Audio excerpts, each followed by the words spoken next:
Welcome. You're listening to John Highman from Commercial Real Estate Online.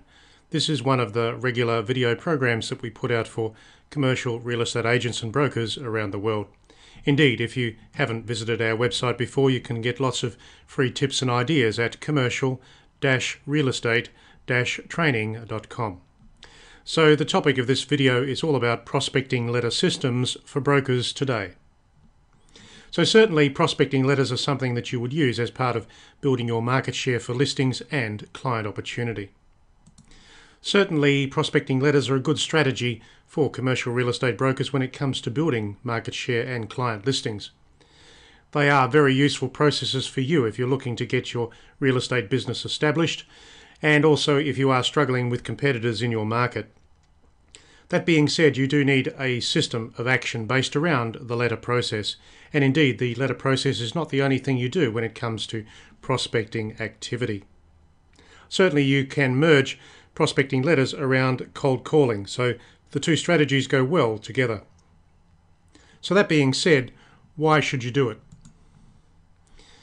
The letters work in this world of email and internet. They work because letters are not as common as they used to be. If you send a letter to a client or a prospect, they're certainly likely to read it. Anything that helps your personal profile today is a good thing. So let's look at item number 3. There is a cost and a time factor to this type of marketing activity. For this very reason, you do need to follow up every letter that you send, and you'll do that through a direct call to the person concerned.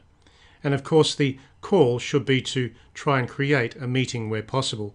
So the logic of the process is that the research creates the letter creates the call creates the meeting. Don't try and short-circuit the process. Make sure that all of those stages integrate well together.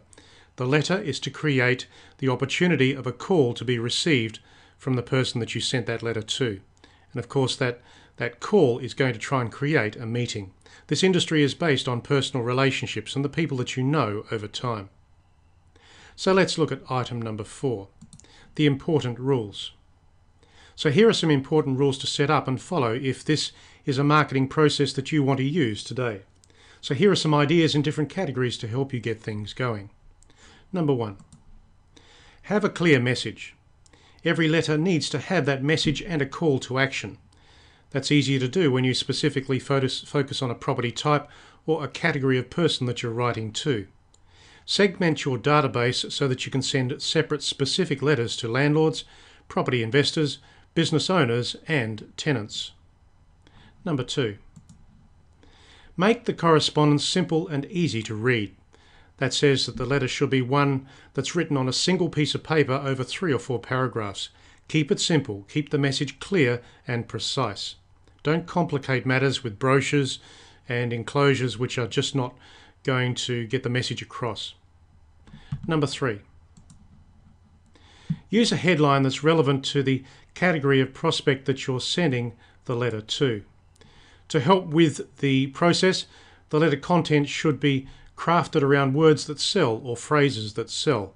Now you can get some very good books to help you there online or perhaps at the local bookshop. The phrases and the words that you use will help your letter to be read. Simple, well-chosen words will help your message interpretation and attract the readership. That's exactly what you want. So number 4. As a general rule, ensure that you follow up with as many letters as possible. The main reason you're corresponding in this way is to find people to meet with and merge into your prospect list.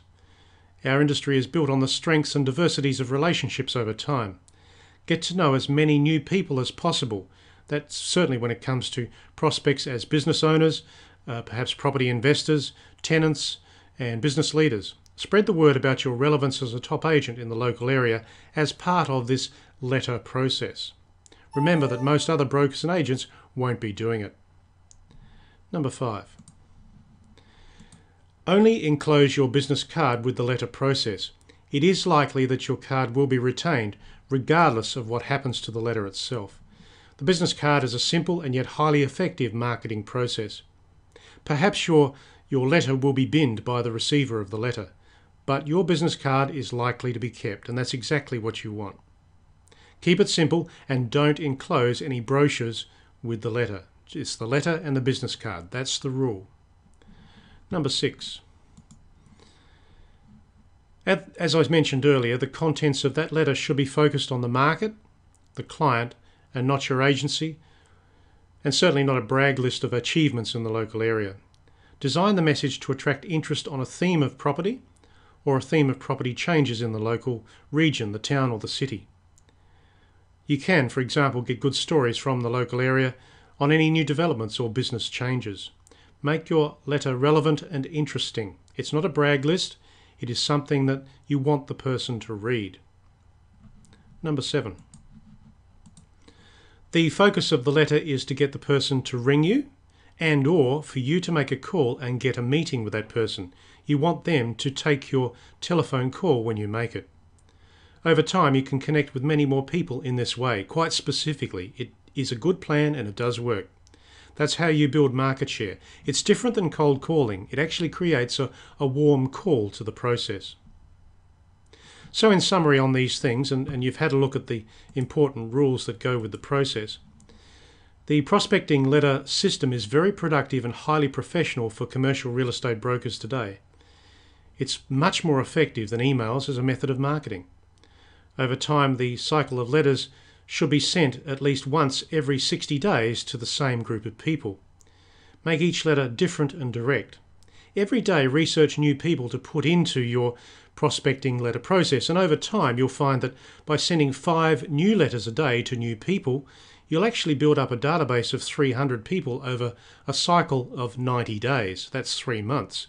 Working on a 5-day working week and 5 new contacts per day, you're going to build up a database of 300 people. And over time, just imagine what will happen over 12 months, you'll have a significant group of well-targeted people that know you because you've already written to them.